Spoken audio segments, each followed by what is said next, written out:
I listen to monsters confess their sins. A skinwalker told me something I can't forget. My father told it through the glass that desire had never been evidence of moral claim. The thing hissed at him and left. It came back the next night, and the next. Eventually, it stopped trying to get in the house and started talking. Not every night, but often enough that my father began keeping a ledger. Date, time, classification if known. Primary behavior, capacity for deception, indications of conscience, likelihood of recurrence. He wrote things like Entity A and Mimetic, Canid Humanoid and Possible Witch Complex. Priests are still men, and men still try to reduce fear into paperwork. Word got around, not publicly, quietly, through county deputies who had seen too much on midnight roads, through people who wanted help but did not want headlines, or some federal unit showing up in black windbreakers and deciding their land was now a perimeter. The creatures came because my father did something most people do not. He listened without pretending.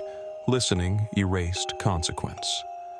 That distinction is the whole work. There are agencies that capture.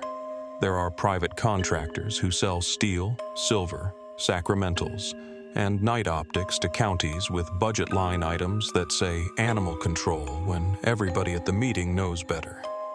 He heard confession because some things with claws and borrowed faces still want a witness. He used to tell me confession is not for the innocent. It is for the creature that still understands the difference between appetite and choice and is sick enough of itself to say so out loud. When he got older and the joints in his hands started swelling in the cold, I took over.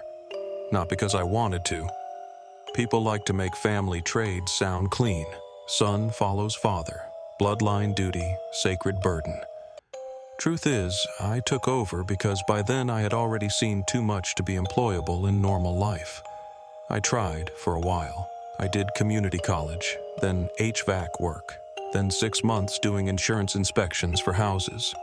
There's a photo somewhere of me in a khaki vest beside a split level in Flagstaff holding a moisture meter and smiling like I believed my life was still headed toward invoices and coffee breaks and maybe a bad marriage like everybody else.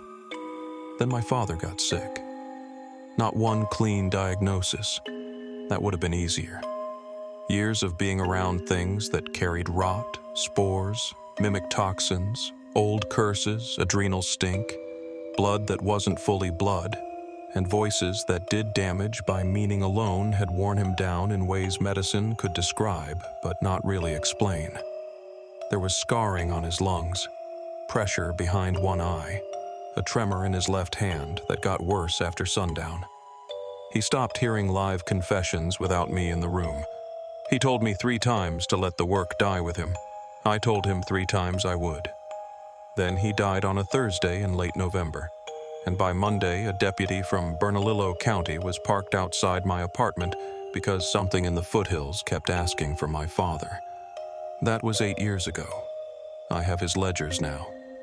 I have his old stole, stitched twice at the neck where something strong once grabbed him and didn't finish the pull. I have the room too, though it isn't in a church anymore.